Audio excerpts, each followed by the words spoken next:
Bonsoir mesdames, bonsoir messieurs, ravi de vous retrouver une fois de plus dans notre émission Sportez-vous bien. C'est tous les lundis, 20h, 20h45, avec toutes les disciplines qui se sont déroulées pendant le week-end. Des résultats, des classements, des analyses, des commentaires. Et sur le plateau, des invités. Mais avant de vous présenter nos invités, permettez-moi de saluer mon ami Philippe. Bonsoir Philippe. Bonsoir Clément. Ça allait bien? Ça va tranquillement. Ça va tranquillement, même si on est dans une actualité qui est toujours très très particulière en Martinique.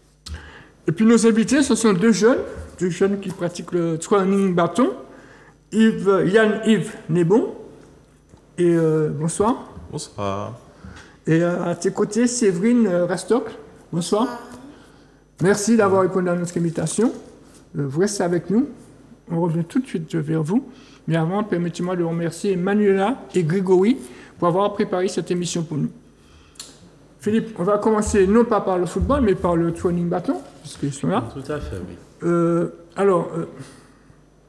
Yann-Yves, le throwing bâton, c'est quoi exactement? Alors, le throwing bâton, c'est le bâton et aussi le maniement du bâton avec aussi de la gymnastique. Donc, on a les deux et du coup, ça fait le throwing bâton. Ok. Tu pratiques ça depuis quand? Alors maintenant, ça fait 11 ans que je pratique le throwing bâton. Quel club? À Émergence Foyale, à Fort-de-France. Et vous entraînez où? Alors, ça dépend. On peut s'entraîner à Dillon, comme à l'IMS par exemple, ou encore en extérieur à l'UHIL. Et ça se passe comment? Il y a un championnat tous les week-ends ou... Alors, la saison, en général, elle commence vers février-mars. Les championnats commencent Cette année, ils ont commencé en mars, début mars. Donc, ça commence par le championnat départemental. Ensuite, on a les Selective League, les ligues, et après, demi-finale. Et après, la finale. Alors, le championnat, vous rencontrez d'autres clubs ou c'est une compétition? Il y a plusieurs clubs en Martinique. Du coup, combien de clubs? Je ne sais pas exactement, mais il y en a pas mal en Martinique. Du coup, on est en compétition avec tous les autres clubs. Il y a plusieurs catégories, ça dépend des catégories. Et voilà. Mais les compétitions, ça se passe comment? C'est des figures que vous faites et puis un jury qui vous... Alors, on a un jury. Alors, en Martinique, ils sont deux. Donc, il y a les solos, les duos, les équipes et les groupes. Du coup, en solo, c'est une prestation, une chorégraphie qui est préparée à l'amont par le club. Et du coup, il y a des mouvements, entre guillemets, obligatoires qu'on doit avoir dans nos chorés. Donc, ça passe par les lancers, les roulés et les maniements généraux. Et voilà. Et toi, Séverine, tu as commencé quand? Depuis quand? Ça fait maintenant 12 ans que j'en fais. Oh. Et quel club? Pareil, Émergence Foyale à Fort-de-France. Et ton palmarès? Alors, moi, j'ai été championne Antilles-Guyane en 2019. Maintenant, je continue la compétition. Mais on a été sélectionné en équipe, en 2023, où on est arrivé 6e en finale. Tu m'as dit en antenne que tu avais arrêté et tu as recommencé. Pourquoi cette coupure? La coupure, elle a été due par rapport au Covid. Du coup, j'ai arrêté, mais voilà. Oui, alors Séverine, Yann-Yves, je suppose que vous faites un sport amateur, mais quelle est la fréquence des entraînements et le volume hebdomadaire d'entraînement? Alors, quand on n'a pas compétition, en général, ça va à 2-3 fois par semaine. Et les semaines de compétition, on peut avoir entraînement tous les jours. D'accord. Et la façon aussi dont vous présentez la discipline, on a l'impression que ça se fait un peu comme la gymnastique rythmique et sportive. Est-ce qu'il y a des choses qui se ressemblent à la gymnastique rythmique et sportive et qu'est-ce qu'il y a comme différence? Alors, c'est vrai qu'il y a des ressemblances entre les deux sports, mais c'est surtout au niveau des figures gymniques. Mais ce qui va vraiment différencier, c'est le fait que nous, on a le bâton, contrairement à eux où ils ont d'autres matériels. Vous restez avec nous. On va du côté du football, puisque c'était la 19e journée. Et on a suivi pour vous la rencontre qui opposait l'Aiglon du Lamentin à l'US Riveraine. Ça se passait vendredi soir sur le terrain du Lamentin. Donc, on voit les images et on revient après.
Oui, c'est vrai que ça fait mal. Encore une fois, une défaite. Mais c'est vrai que on a perdu la première mi-temps. On aurait pu gagner la deuxième mi-temps. On avait les occasions. Bon, on n'a pas su mettre les 2 buts. Pour moi, c'est 2 buts nets pour tout le monde. Et c'est vrai qu'on repart avec 2-0. Mais en tout cas, on sent qu'on commence à monter, on prend en jambes. Donc on va continuer à travailler pour atteindre l'objectif qui est le maintien. Oui, de toute façon, on savait que ça n'aurait pas été un match facile face à une équipe qui est accrocheuse. Je pense qu'en première mi-temps, on leur a posé beaucoup de problèmes, notamment tactiquement, ils avaient du mal à se situer. Et puis, ils ont effectué quelques réglages à la mi-temps qui a fait que leurs réglages ont fait qu'ils étaient mieux en place en deuxième mi-temps et forcément, ça nous a posé un peu plus de problèmes. Maintenant, il ne faut pas oublier qu'on a abordé la deuxième mi-temps en menant 2-0. Donc on a aussi géré l'avantage, il ne faut pas oublier qu'on a un match mercredi aussi. Donc voilà, il s'agissait de repartir avec les 4 points, de ne pas encaisser de but. Et c'est ce qu'on a fait ce soir, donc c'est positif. Voilà, donc la suite des résultats, Philippe? Oui, alors beaucoup de matchs reportés, entre autres le match entre le 16 Okinois et le club franciscain, le match entre la Samaritaine et le Golden Star, et entre le club des Lions et le Golden Lion. Donc le New Club s'est imposé sur le terrain du CSKA Suillote 1-0. Donc le Stade Spiritain a fait match nul contre le club colonial 2-0 plus partout. Le RC Saint-Joseph a battu l'US Diamantinoise 2-1. Donc ce qui donne au classement, un classement quand même qui est toujours très serré. Donc le club franciscain en tête avec 64 points, devant la Samaritaine 58 points, le troisième le colonial 57 points, quatrième le RC Saint-Joseph 56 points. 5e, le Golden Lion, 55 points. Et 6e ex-aequo, Club Péléen et Aiglon avec 50 points. Pour ce qui est de la relégation, 12e, le New Club avec 34 points. 13e, le Stade Spiritain avec 32 points. Et 14e, donc le 16 Okinois avec 23 points, qui a l'air condamné. Et avec une équipe chère à Clément, qui est l'US Riveraine, qui n'est pas loin de la zone de relégation. Absolument. Alors, les matchs ont été reportés parce que la sélection jouait un match amical aux Pays-Bas contre Suriname et ils ont fait match un but partout. On poursuit avec la R2. Et tout à fait. Donc, on va commencer par la poule A avec la victoire de l'Espoir de Saint-Sus contre la CBRT 2-1. Match nul entre le CO Tréniel et l'Inter de Sainte-Anne 2 buts partout. La SC Monpito a battu la JS Eucalyptus 1-0. Le Sporting Club Lamantinois et le RC Rivière Pilote n'ont pu se départager 0 but partout. Victoire de l'Olympique contre l'Éclair 3-2. Et victoire également de l'ESEL contre l'US Marinoise, 4-1. Avec un gros resserrement en tête de classement, puisque en tête avec 57 points, nous avons l'Inter de Sainte-Anne, le CO Trénel et l'Espoir de Saint-Luce. 4e, l'Éveil des Trois-Îlets, 47 points. Et 5e, le RC Rivière Pilote avec 42 points. Donc, et en fin de classement, 10e, la SC Montpito avec 37 points. 11e, JS Eucalyptus, 35 points. Et 12e, l'Olympique avec 34 points. En ce qui concerne la poule B, large victoire de l'Assaut contre l'Étendard 5-0. Victoire de l'AS Mondézès contre le Real de Thératane 3-1. Match important en tête de classement. L'Émulation a battu les Sorts 3-0. L'Excelsior a été défait par le Good Luck 3-2. Match nul entre la Gauloise et le Réveil Sportif 2 buts partout. Et victoire de l'US Robert contre l'Étoile 2-1. Ce qui donne en tête l'Émulation avec 65 points, devant l'AS Mondézès 61 points, 3e l'US Robert 58 points, et 4e l'Assaut avec 53 points. Et pour ce qui est de la relégation, donc 10e l'Étoile de Basse-Pointe avec 31 points, 11e l'Excelsior avec 30 points, et 12e la Gauloise avec 26 points. Donc, est-ce qu'on enchaîne? Non, on retourne vers nos deux invités. Yann-Yves, et bon, Yann-Yves, tu ne l'as pas donné ton palmarès. Alors, mon palmarès, championnat de Martinique, presque toutes les années depuis que j'ai commencé. Sinon, mis à part ça, en 2017, j'ai été 2 fois champion de France, donc une fois en FFSTB et une fois en UFOLET. Ensuite, après ça, j'ai continué, du coup, champion de Martinique, champion Antilles. Après, j'ai fait aussi une pause par rapport au Covid et j'ai repris l'année dernière. Et du coup, depuis champion de Martinique, l'année dernière, je suis parti aussi en finale où je suis arrivé 6e sur 24. Alors, à part le championnat de la Martinique, est-ce qu'il y a aussi un championnat anti-Guyane, un championnat de France Oui, alors avant de partir au championnat de France, on a les demi-finales. Donc ça se fait soit en Martinique, soit en Guadeloupe. Et là, ça rassemble toutes les Antilles. Enfin, les Antilles, Martinique, Guadeloupe. Et avant la Guyane, mais maintenant, ils sont plus là. Mais du coup, il y a les demi-finales avant de partir en finale qui se passe en France. Et c'est le champion anti qui part en France. C'est ça, c'est le champion anti qui part en France. Des fois, ils en prennent un, des fois, ils en prennent deux aussi. Ça dépend. Donc ça a été toujours toi? Ça dépend parce que quand je suis en N3, quand on est premier, on part directement. Donc quand je suis en National 3. Alors quand je suis en N2, même si je peux être premier Antilles, si je ne rentre pas dans le classement, s'ils en prennent 6 en finale, si je ne rentre pas dans le classement des 6, ben je ne suis pas pris, même si je suis premier aux Antilles. Okay, à partir de la Nationale 2, ça se complexifie. Ok, d'accord. Et 3 Séverine, champion anti-Guyane, tu as été? Oui, c'est ça. Uniquement, d'accord. Qu'est-ce que ça veut dire? Le turning bâton, est-ce que c'est un sport, on peut dire que c'est un sport individuel et ou collectif? Est-ce qu'il y a les deux? Les deux. C'est collectif aussi? Oui, parce qu'on a les solos, on a les duos, on peut faire à deux, et on a aussi les équipes. Ok, d'accord. Alors, une autre question. Alors, non, c'était tout. Je ne sais pas si Philippe a une question. Oui. Alors, Yaniv nous a dit que tu participes au championnat de National 2. Qu'est-ce qu'il faudrait comme supplément pour entrer en championnat national 1 en France? Alors, il faudrait que je reparte en France et que j'arrive sur le podium. Donc, parmi les 3 premiers. Et à partir de ce moment-là, je passe en National 1. D'accord. Est-ce que ça fait partie des projets de Yaniv de s'installer en France pour pouvoir accéder au plus haut niveau? Non. Enfin, on n'a pas besoin de s'installer en France, vu que les finales, en fait, ça se fait sur un week-end. Du coup, on part en général 3-4 jours avant, afin de bien s'adapter, et après, on repart. En tout cas, m'installer en France pour encore faire plus, pour l'instant, ce n'est pas dans mes projets. Est-ce que c'est un sport qui est aux Jeux Olympiques? Non, malheureusement, pas encore. Pas encore, ok.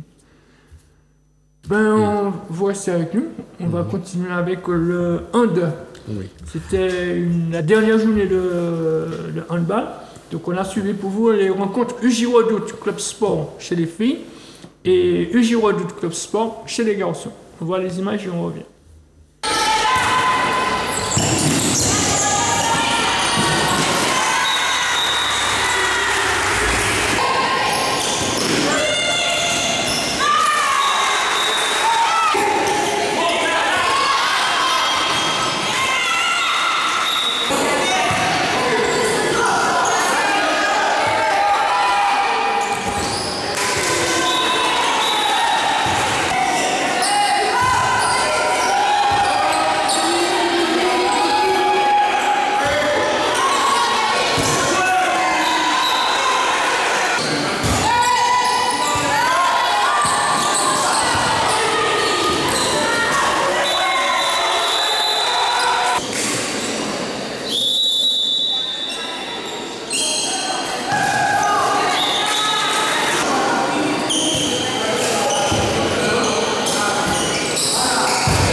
Oui, c'est vrai qu'en première mi-temps, on a complètement déjoué. Il y a eu un manque d'envie, peut-être parce qu'on n'avait plus rien à jouer. On tombe devant une équipe qui quand même prépare ses finalités. Tandis que nous, voilà, on ne va pas dire qu'on n'a plus rien à gagner dans le championnat, mais bon, c'était juste l'un des derniers matchs de la saison avant le tournoi final, mais il n'y avait pas d'enjeu aujourd'hui. Donc l'IGR avait plus d'envie que nous, donc voilà, le score reflète exactement le match. Une équipe qui avait de l'envie, une équipe qui avait un petit peu moins d'envie. Voilà, comme vous dites, on est tombé peut-être plus fort que nous aujourd'hui aussi, par rapport au classement, si on regarde le classement. Donc voilà, en gros c'est les conséquences d'un petit peu de manque d'envie et voilà. On a eu des filles qui sont arrivées ce soir avec une grosse détermination par rapport à notre défaite au match aller. Donc elles ont montré sur le terrain. En plus, il y avait une place à prendre au classement ce soir. Donc elles ont fait le travail, même si en deuxième mi-temps on a un petit peu bafouillé dans le bal, mais en première mi-temps le travail était déjà fait.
Oui, bon entente de match, on a bien commencé. Bon, après on s'est fait surprendre à la mi-temps, on était mené. Deuxième mi-temps, on revient dans le match. Puis il y a eu des erreurs, des mauvaises décisions, des mauvaises passes et des tirs au gardien qu'on n'a pas su mettre au fond. En défense, on a pêché un peu en défense aussi. On a un peu été trop lent en défense face à des petits jeunes qui vont très vite. Bon, mais quand même, ça a été un bon match quand même. Donc c'est vrai qu'on n'avait rien à perdre ce soir, mais on tenait quand même à terminer la saison sur une bonne note pour pouvoir poursuivre, garder une bonne dynamique entre les joueurs et pouvoir commencer la deuxième phase pour aller chercher les demi-finales. Et voilà, donc là l'objectif maintenant pour nous c'est de nous qualifier. Donc on a 2 semaines pour se remettre, se reposer, réparer les petits bobos et voilà, je pense que nous serons prêts pour la deuxième phase qui commence dans 2 semaines normalement. Voilà, on pousse avec les résultats, Philippe. Oui, donc chez les dames d'abord, l'entente Mendez Gauloise a battu l'entente Citron Tivoli 34-24. Donc le TS franciscain a battu le Handball Club Kilotin 26-16. Victoire du Sporting Club Malmentinois sur le terrain de l'ASC du COS 27-22. Victoire de l'Arsenal contre les Réveils Sportifs 32-16. Et l'Étoile de Gondo s'est imposée sur le terrain des Blondes. Excusez-moi. Ce qui donne au classement. Donc l'entente Mendez Gauloise en tête avec 62 points, devant le Réveil Sportif 59 points et l'Arsenal 57 points. Et on ferme le classement, donc l'Étoile de Gondo avec 29 points, les Glons avec 24 points et Handball Club Pinotin avec 18 points. Donc chez les messieurs, donc le foyer rural de Roche-Carré a été défait par les Glons 34-26.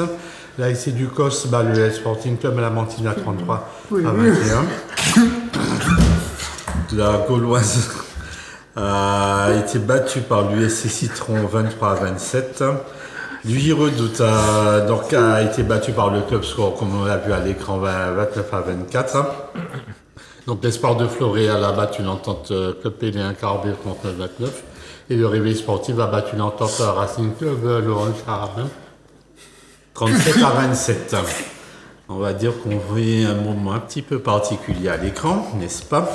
Et donc en tête Étoile de Gondou avec 60 points, devant le Club Sport 56 points, le troisième le Citron 55 points et quatrième le Réveil Sportif 49 points.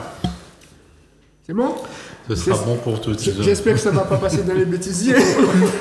Il y a de quoi, oui.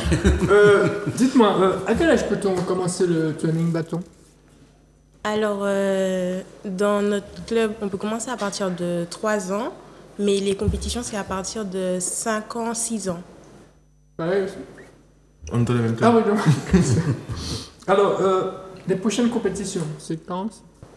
C'est le 6 et le 7 avril. Le 6 et le 7 avril. C'est quoi? C'est le championnat, la suite du championnat Oui, c'est la suite. C'est avant les sélections. C'est avant les demi-finales. Avant les demi-finales. Bon, alors, qu'est-ce qu'on peut vous souhaiter? D'aller en finale pour... Ouais. D'accord. Et justement, est-ce que vous pouvez parler de où et quand se dérouleront les demi-finales? Alors, la demi-finale, c'est le week-end du 21 avril en Guadeloupe. Et sinon, dans 2 semaines, ça se déroule à Trinité pour les dernières compétitions à Martinique. Donc, toujours au Palais des Sports, Cédric Soindo. Exactement. Merci d'avoir répondu à notre invitation. Je rappelle que vous êtes des compétiteurs, des joueurs de training bâton. On dit quoi? Généralement, on dit des twirlers. Des twirlers. Okay. Merci beaucoup. On poursuit avec le futsal. Entre la rencontre entre le Cosmos et la femme. Ça se déroulait dimanche matin au gymnase de Corridon.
Oui, on est tombé sur une très belle équipe de la femme aujourd'hui, mais je pense que le premier adversaire cette année, ça a été nous-mêmes.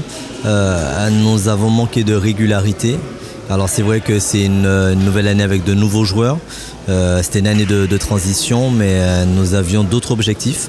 Maintenant, donc, c'est une saison qui se termine avec une non-qualification, au moins pour les barrages.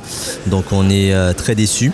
Donc il va falloir se poser des questions, il va falloir se poser, réfléchir à l'avenir du Cosmos, à la façon dont nous voulons avancer dans le championnat. Oui, il y a eu la manière. Bon, on va dire que c'était un match, c'est le dernier match, c'était sans pression. Donc peut-être que les gars ont une facilité à appliquer les consignes sans pression. Donc maintenant, il faut qu'ils passent le palier d'appliquer les consignes avec la pression, avec des joueurs qui mettent plus d'impact peut-être. Donc on va essayer de travailler pour préparer les playoffs tranquillement et puis continuer pour voir ce qu'on attrape. Voilà, donc avant de poursuivre avec le volleyball, permettez-moi d'accueillir mes nouvelles invités. Bonsoir Vanessa Belizer. Bonsoir. Bonsoir Nathalie Bezzi. Bonsoir. Je rappelle que vous êtes le responsable chargé de développement à au la centre piscine aquatique Pierre Samo, oui. Et Vanessa Belizer, vice-présidente du club Temples. C'est ça. Voilà, restez avec nous. On va du côté du volleyball, puisqu'il y avait une journée de championnat chez les garçons et les quarts de finale allaient chez les femmes. On voit les images et on revient.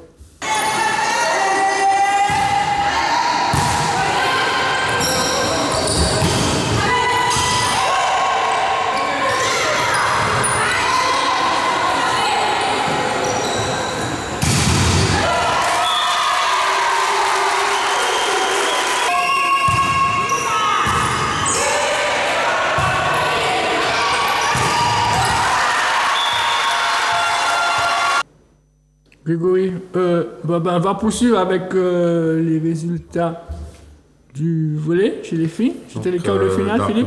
D'abord, résultat. Chez les filles, le rayon de petite a battu le volleyball club pilote 3-7-0. L'entente FEP Monésier Claire a battu le Good Luck 3-7-2. Et l'espoir de Saint-Luc a sorti le Starball Club 3-7-0. Et même score pour le RC Arlésien qui domine l'Empire. Donc, non, il n'y a pas de classement parce que c'est les quarts de finale. Vanessa, finale, elle est sous ces quarts de finale. Le FF Ponésie qui bat le Goudok 3-7-2. C'est surprenant? Alors, surprenant, il faut savoir qu'en cours de saison, les équipes, elles jouent de stratégie, elles se renforcent, donc elles sont censées s'améliorer pour les finalités. Elles ont joué leur joker et elles ont réussi tout simplement à gagner le Good Luck. C'est vrai que c'est une surprise, mais il faut s'attendre à ça au volleyball. Rien n'est acquis et jusqu'à la dernière minute, n'importe quelle équipe, et c'est ce qu'on aime dans le volleyball, n'importe quelle équipe peut faire le suspense, quoi. Et puis il y a le match retour aussi. Voilà, donc on attend le match retour et là on saura véritablement qui ira aux demi-finales. Je pense que Grégory va nous montrer les autres images et les interviews des deux entraîneurs. Sinon, on poursuit avec les résultats chez les hommes, Philippe. Donc, chez les messieurs, une seule rencontre où le rayon a dominé le Racing Club Arlésien 3-7-1. Et donc, les matchs entre l'Empire et le Martinique University Club a été reporté, tout comme celui entre le Good Luck et l'Espoir de Saint-Luc, ce qui donne au classement le rayon de Petitance en tête avec 29 points, devant le Good Luck 21 points, troisième l'Espoir 20 points, quatrième le RC Arlésien 15 points. C'est bon? Oui, ce sera bon pour... Est-ce qu'on revient aussi sur les résultats du futsal? On le remet un petit peu plus tard. On n'avait pas eu le temps de donner les résultats du futsal. Donc un match qui n'a pas été joué entre le Football Club Saléen et le LAC 212. Donc victoire de la femme contre le Cosmos que nous avons vu à l'écran 6 buts à 1. Le Marron Futsal a battu les V de Carabin 2 buts à 1. Et le FC Foréal a largement dominé le GIF 8 buts à 2. Ce soir se joue la rencontre entre Casablanca et la Relève malandinoise. La tête du classement s'est sérieusement resserrée, puisque le FC Floréal est en tête avec 61 points, devant la Relève malandinoise 60 points, troisième le LAC 212 57 points, quatrième la Femme avec 54 points. Là, tête de championnat très très serré. Alors un classement qui risque d'être modifié puisque tout à fait. le FC Floréal va perdre des matchs sous tapis vert et va se retrouver 4e. Donc les barrages, la prochaine journée, ce sera les barrages. Casablanca sera opposé au GIF et le vainqueur sera opposé au FC Floréal. D'accord, mais est-ce qu'on a des explications sur cette défaite Il semblerait que c'est un joueur qui n'était pas qualifié et qui a joué des rencontres, donc systématiquement, cette équipe perd des points. Alors, on revient avec nos invités. Vanessa Bénézère, après le volley rose, le volley aquatique, vous avez disputé ce week-end le splash volley. On va peut-être voir les images et vous allez nous commenter ces images et nous expliquer qu'est-ce que c'est.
Chez les garçons, c'était Boudoum, Plouf, Badaboum et Kiak.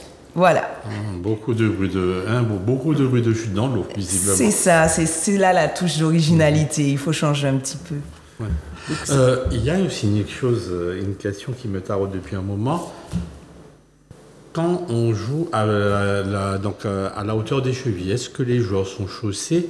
Parce que j'imagine qu'au niveau des appuis, ça doit être affreusement casse-gueule. Alors, c'est vrai qu'on avait conseillé des chaussures aquatiques. On a vu que toutes les équipes, aucune équipe n'est arrivée avec des chaussures aquatiques. Le fond mobile n'a pas tant glissé que ça. Il y a eu peut-être 2-3 glissades, mais pas plus. Mais en tout cas, ils se sont adaptés.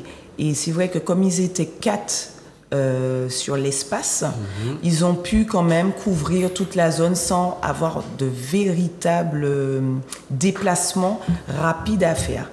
Mais pour la prochaine édition, on préconise déjà de toujours ajouter une touche d'innovation, d'augmenter le niveau et tout. Est-ce que vous avez été satisfaite de cette première édition? Alors, personnellement, et Team Pulse en général est toujours satisfait dès qu'on voit les gens s'amuser. Donc là, ils se sont éclatés, ils se sont amusés, et c'est là notre première satisfaction. Ensuite, notre deuxième satisfaction, c'est de pouvoir réaliser des choses qui n'ont jamais encore été faites. Donc là, on l'a fait, on va dire ça ainsi. Et notre troisième satisfaction, c'est les retours. Donc on a eu du coup Madame Betzi qui nous a fait un premier retour sur la piscine était plus ou moins satisfaite par rapport à l'événement. Nous a donné un accord déjà de principe sur la deuxième édition.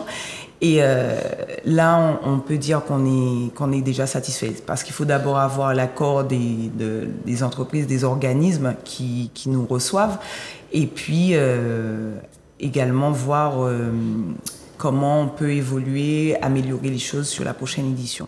Alors, pour y aller sur un tel événement, vous avez eu des partenaires, je suppose. Alors, on a eu beaucoup de partenaires sur tout ce qui est tombola, tout ce qui est... Puisqu'on avait des exposants tels que Mimuse Création, Canonissime, qui étaient présents, les DJ. Donc, ce sont des partenaires qui couvrent la manifestation. Donc, nous avons eu on remercie donc la CACEM et également l'UCPA, la Ville du Lamentin, Chute Sonorisation pour les Jeux de lumière, DJ Alan qui nous a fait une projection, donc tout ce qu'on a vu au début avec les jeux au niveau des sponsors, projection des sponsors, DJ Alan, DJ Tisma pour l'animation, la Fécilda qui a pu mettre à disposition donc toute la partie restauration, et également nous avons eu donc Custom ID qui nous a personnalisé nos goodies, et puis Cap Image également qui nous a fait qui est toujours présent avec nous et qui nous soutient depuis le début pour les montages et puis bien sûr le centre aquatique. Donc ça reste des partenaires présents sur la manifestation. Maintenant, c'est vrai que pour de tels événements, il nous faut des sponsors. Il faut qu'on arrive à avoir des sponsors pour pouvoir, au fur et à mesure, rajouter d'autres éléments et nous permettre de nous améliorer.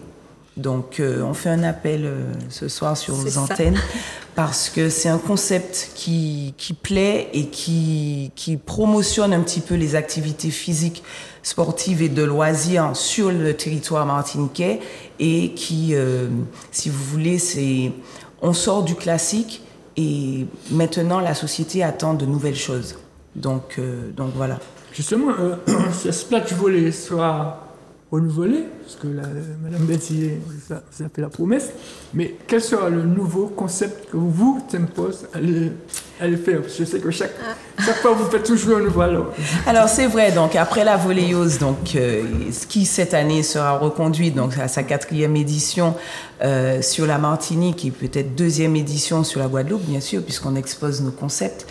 On a eu la Filets Étoiles avec la ville des Anses d'Arlet, le centre nautique des Anses d'Arlet, et la splash volley avec le centre aquatique Pierre Samo.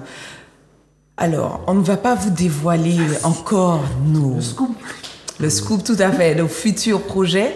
On en aura et toujours aussi innovant. Ce sera la surprise. Mais déjà, on peut déjà donner rendez-vous au mois de mai. On ne donne pas encore la date pour la volleyeuse. Voilà, le temps qui nous est imparti est arrivé, malheureusement. Alors, qu'est-ce qu'on peut vous souhaiter? Alors, qu'est-ce qu'on peut nous souhaiter? Qu'on continue dans cette voie parce que ça permet aux activités sportives loisirs de se développer autrement, puisque la team Pulse, c'est la team qui impulse, donc de grandir d'année en année, de jour en jour, d'heure en heure. Donc voilà. Madame Betty, une manifestation s'est très bien déroulée au centre aquatique.